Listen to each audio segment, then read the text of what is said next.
All right, Bulls Nation, the 2021-2022 season for the Chicago Bulls has officially come to an end as the Bulls have been eliminated by the Milwaukee Bucks in 5. And I waited to make this video until the exit interviews were done. So I wanted to hear what Karnisovas had to say, hear what the players had to say, and now I want to kind of just review this season yet again. I already kind of did this, but I want to kind of just take another little overview of the season and then kind of look at what's next for the Bulls, because this is a very critical offseason coming up, as I think this was the bridge year for the Bulls. Now, next season is when things really become serious, and the Bulls, I expect them to be making a deeper run into the playoffs next season and hopefully a higher seed. But before we get into it all, make sure you hit that like button if you're new to the channel. Hit that subscribe button. This is also a double upload day for me, so if you have not checked it out yet, check out my Zach Levine video that I'm also going to be dropping today about his comments on his free agency status and his exit interview, which was very interesting to see the Chicago fan base all of a sudden go up in a big flurry of stress. So that's going to be interesting to watch.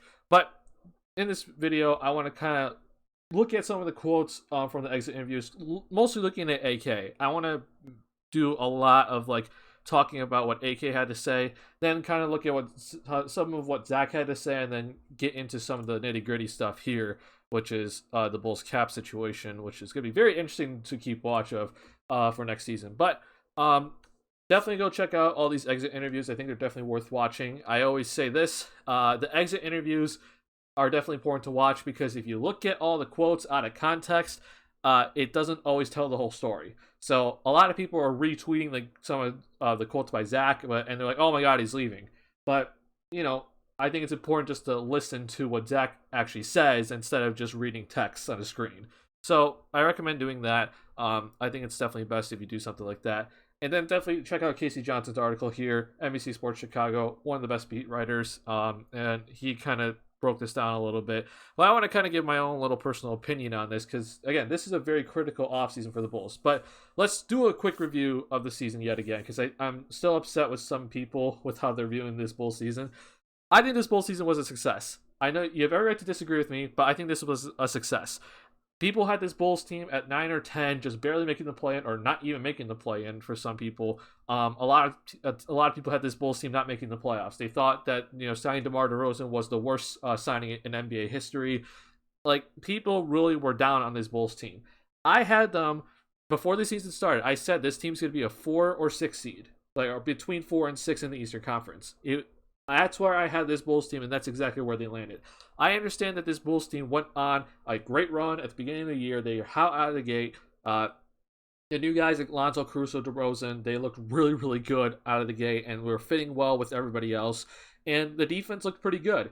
That got the Chicago Bulls up to the top of the Eastern Conference. They were on a 9-game winning streak at one point, and we're like, oh my gosh, this Chicago Bulls team out of nowhere is at the top of the Eastern Conference, tied with Miami Heat going into the All-Star break. It's like, wow, this is crazy.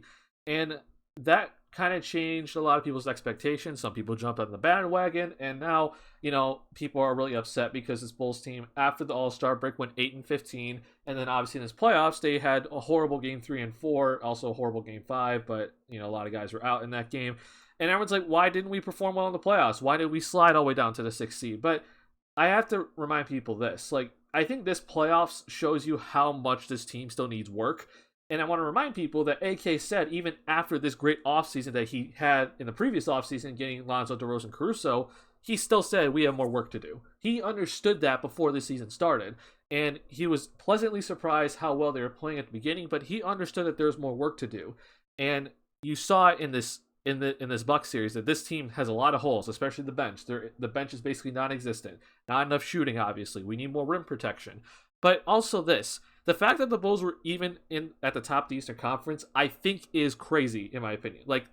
I would have never have said that the Chicago Bulls will ever be at the top of the Eastern Conference before this season started. It happened, though. And people need to understand that that was a very big overachievement. There is no way that the Chicago Bulls team was going to stay in the first place or even top 3.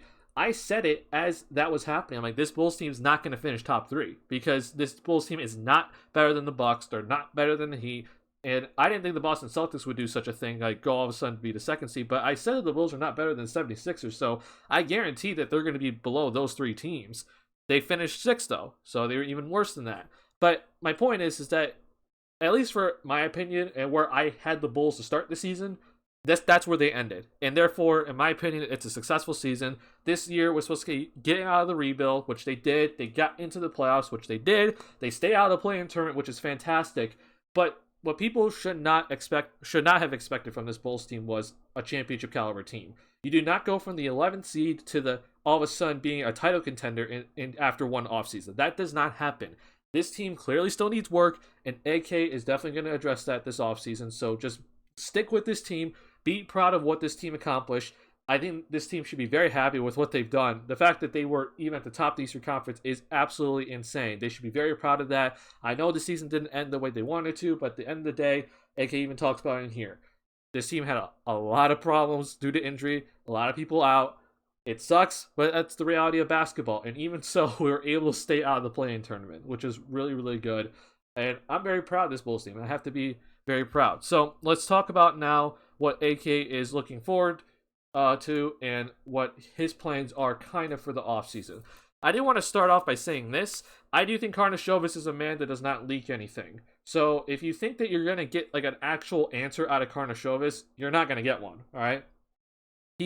He'll make some things very clear, but as you probably saw in his press conference, that there was not a lot said. There was a lot of kind of sugarcoating, and that's because this Bulls team, so far under AK, has basically moved pretty silently. They do not leak anything. Casey Johnson has the phone numbers to the front office, but he doesn't even get stuff. Like he finds out when things go down, and Woj and Shams tweet it. So keep that in mind when it comes to Karnisovas. So maybe if you didn't like some of his answers, that's the reason why. Just keep that in mind. So first off, Karnisovas pointed out that this team had 29 different lineups this season, which is actually insane. I did not even think that this team had 29 different lineups this season.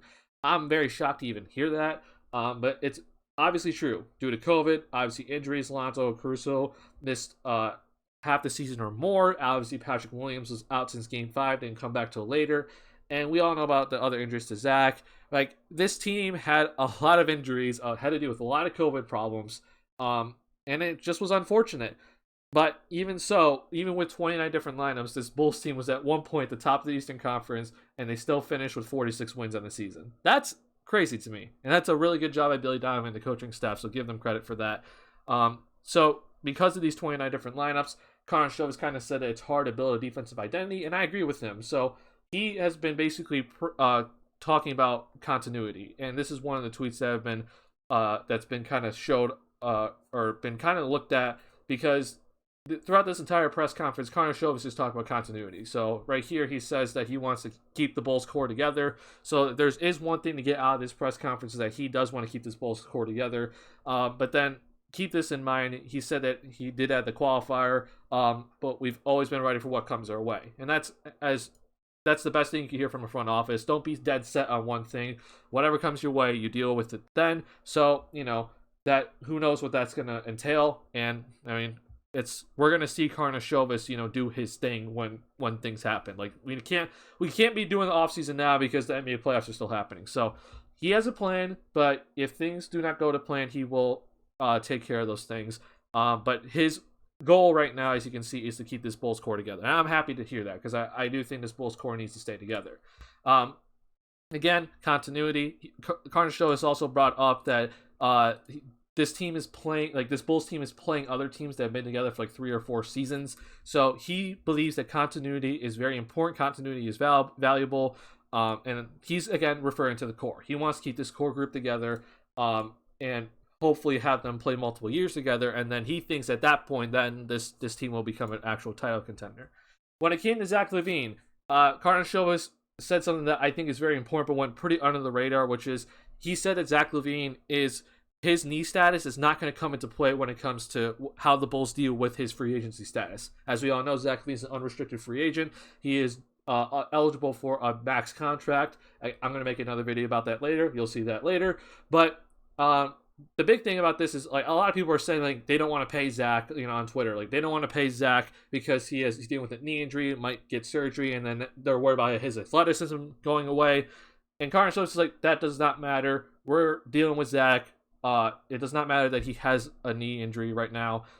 So that's not going to come into play when it comes to negotiation. So as you can see, they very much value Zach. And also to keep in line with that, AK said that he hopes Zach LaVine is here long term, and then also said Levine has a strong relationship with the organization and also in the front office. So it is very clear that AK wants Zach LaVine back. The Bulls organization wants Zach LaVine back. So this is actually something that I was actually kind of shocked to hear, because you usually don't hear this type of stuff. But AK has come out and said clear that he wants Zach LaVine back. All right. So for all you people that I've been saying they don't want Zach LaVine back, they want to sign and trade Zach. AK said he wants Zach back, and guess what? He's the one in the front office, and you're not. So this is what AK wants, and it is very clear that they're going to be doing their best to re-sign Zach LaVine this offseason. So now let's look forward, and what are some of the things that Karnisovas will be kind of looking at. Obviously, Zach LaVine is one of them. So Zach LaVine did have his exit interview. I want to point out a couple of things here. Just some quotes. He says that Levine has appreciated his time so far with the franchise and the city. And basically, this is kind of what Karnisovas is looking at when it comes to Zach LaVine. So right now, Zach LaVine, if he re-signs with the Bulls, the max that he can get is this. All right. And I honestly think that the front office is looking to basically throw this at Zach LaVine immediately and get him to re-sign. This is the max contract, all right, that Zach LaVine can re-sign this offseason with the Chicago Bulls only. It's a 5-year, $212 million deal. Here's the breakdowns for each season, all right? And the most that another team can offer is this much money. So if you kind of just do the math, I believe it's like $56 million difference. Don't quote me on that though, but it's something around those lines. All right. So this is what Zach LaVine is eligible for, and this is the decision. If Karnisovas wants to give that to him, I think he's going to, and hopefully get Zach to re-sign. But again, Zach LaVine's an unrestricted free agent. Now, the other thing that is going to be interesting to see is if Rich Paul decides to kind of see if he can get Zach more money, which would be Zach LaVine would sign a 3-year deal, a 2-year plus 1, and then here's the breakdown for that. We'll, again, get into this much more deeper in the other video about Zach LaVine. But, again, this is a key piece of the puzzle for what's upcoming this offseason. Zach LaVine is the major piece. He needs to be re-signed. As shown by AK, he hopes that Zach's here long-term. So it's important that the Bulls go out and re-sign Zach LaVine. And now we're going to get to the rest of the people. So I already highlighted players that I think I'm fairly certain are coming back. I'm going to give them a 99% certainty of coming back. Now, here's the thing. I do not think anyone on this team is untouchable. I do not think that Karnisovas should be turning down offers or turning down listening to offers for any of these guys. I think Karnisovas does things right, and he will listen to every single offer that does come his way. But I just want to make this clear. I do not think that any of these guys that I've highlighted are untouchable. All right. I do think any of these guys can actually be traded. And that's how you should operate as a GM or a vice president of basketball operations, that unless you have the best player on the planet like Michael Jordan, you do not say that any of these guys are untouchable. All right. But in my opinion, I think these are at least the 4 guys that are probably going to be back this next season. So obviously Patrick Williams, as he's 20 years old, about to go into year 3. I think year 3 is always the big year where a young player starts to really show that they're going to be a really good player, or if they don't do it that year, then you really start to have some concerns. So year 3 is big for Patrick Williams. And then 2 of the guys that they got in free agency last season is Caruso and Ball. They're signed to 4-year deals, and I think they both showed how important they are to this Bulls team. I'm very concerned about Lonzo Ball's knee. I'm actually more concerned about Lonzo Ball's knee than Zach LaVine's knee. So I hope this gets figured out and it's not going to be an issue. I was worried about Lonzo Ball's injury history before he signed with this Bulls team. I hope that it's okay. So, but either way, I do think that he's back. Caruso is obviously going to be back. And you can argue Caruso's off the bench or whatever, but I think Caruso is going to be closing a lot of games. So he is very, very important for this team. And then last but not least, DeMar DeRozan. Now, I do think DeMar should be back for multiple reasons. 1, he's the leader of the clubhouse. 2, he's going to be working out with a bunch of these guys. And 3, we need a guy in this clubhouse that knows how to basically have a good work ethic, show the young players how to be a good professional, etc., etc. So like his value is more than just being, the guy on the court or being the closer on the court. So I think DeMar, even though he's about to go into age 33, he is going to be on his team, and also I do expect him to have another great season next season. Not 28 points per game, but still being an all-star. But I am interested to see what the front office is going to do, because let's say Zach Levine, they got Zach to come back. It will be interesting to think about, because I think DeMar DeRozan's value is at an all-time high right now, and maybe the front office is worried about him becoming older, 33 and then also 34. Again, no one is untouchable on this roster. I don't think that the front office is going to be looking to trade DeMar, but I also won't be shocked if it does happen. But I'm going to say that it's a 99% chance that he is coming back to this Bulls team. Again, though, not untouchable. Now, all the other guys that are not highlighted here, I think this is where Karnisovas really has to do some work.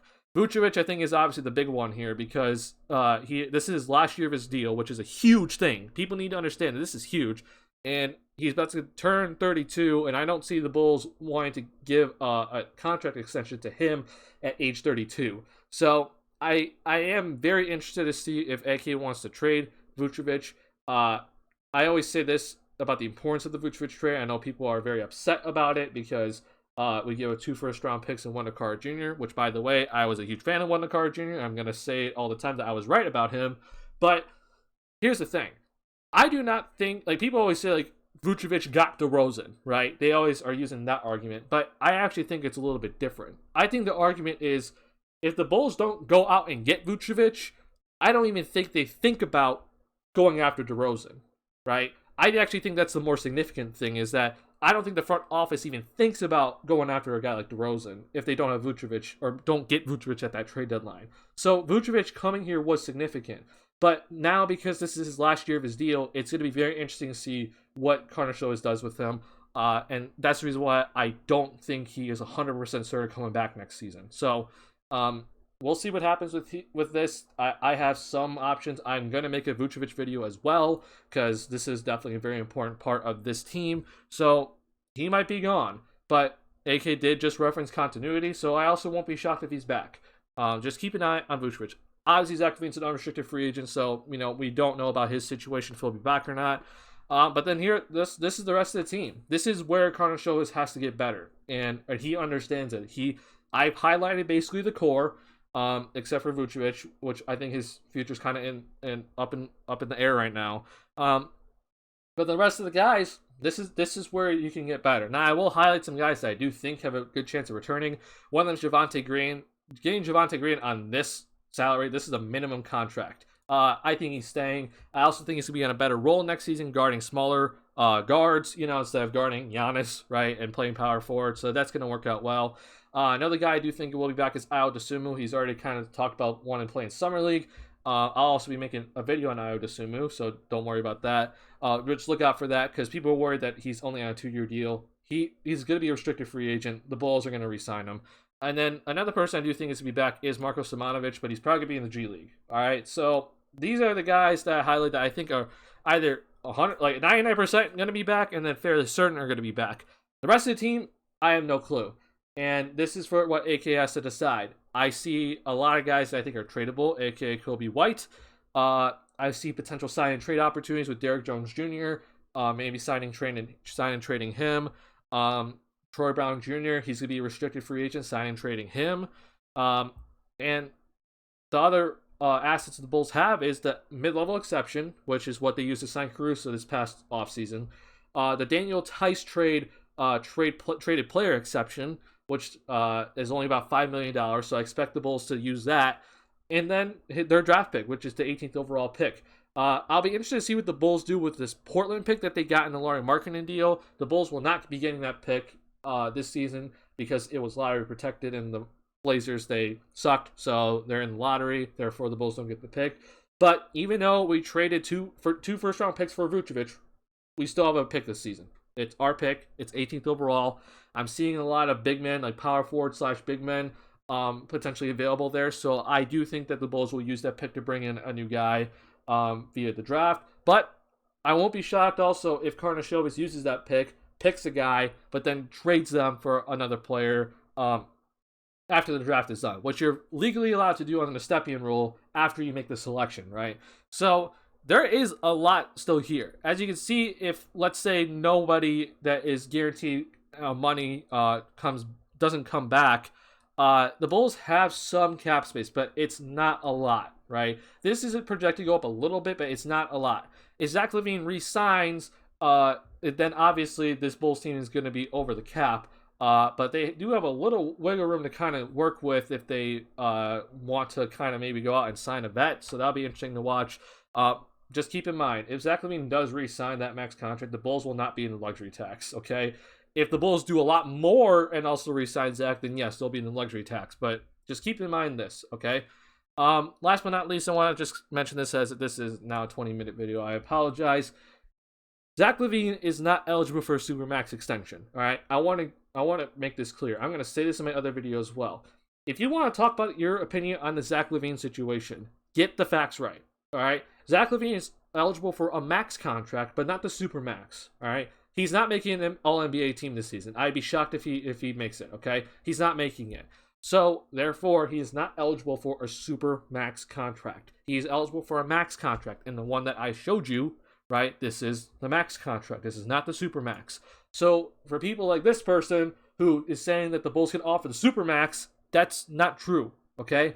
So, keep this in mind when the Bulls are, in the offseason and looking forward to potentially making moves, that it's not a Supermax that's coming in. The Bulls won't be in the luxury tax if Zach LaVine re-signs, all right? So just keep that in mind. There's a lot of stuff that Karnisovas can do, even though I do expect us to be operating over the cap for this offseason after, after a bunch of moves are made. So just keep that in mind. Do not get that twisted. I see a lot of stuff that Karnisovas can do, and I'm really looking forward to it. And, who knows, man? This is a big offseason because I always say this is the bridge. This season was the bridge year. Next season is the year gets serious. So you got to make those right moves and hit on those moves to push us into being a top 4 team in the East and potentially going deeper into the playoffs. So Karnisovas has a lot of work to do, but as we saw in this past offseason, we should trust him. Trust what he does. And I really do think that Zach LaVine's going to resign. And even if he does resign, don't worry, the Bulls still have a lot of stuff that they can do to get more guys to come here. Reminder, the Bulls got Lonzo Ball, Alex Caruso, and DeMar DeRozan all while operating over the cap last season. You do not need cap space to get free agents, all right? We've seen how this can work. So just relax, just trust AK and Mark Eversley, and I honestly think that you'll be very, very happy as a Bulls fan once the offseason's over and we're going to start into the 2022-2023 NBA season. So that's all I have for you guys in this lengthy kind of overview of the past season and look ahead into the offseason for the Chicago Bulls. AK has his work cut out for him, and I'm very excited to see what they do. That's going to be it for me for this video. Hope you guys enjoy. Make sure you hit that like button if you're new to the channel. Hit that subscribe button. Go check out my Zach LaVine video that I'm also dropping today. I'll see you guys in the next one. Peace.